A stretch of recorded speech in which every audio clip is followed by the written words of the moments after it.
الله والصلاة والسلام على رسول الله وعلى من تبع إلى يوم الدين.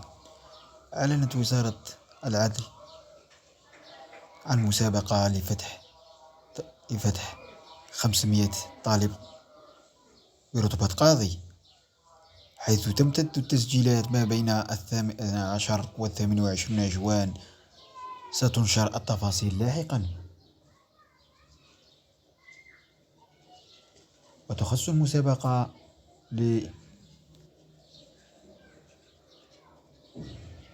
لحاملي الماستر، وتجرى اختبارات القبول في شهر سبتمبر سنة 2023.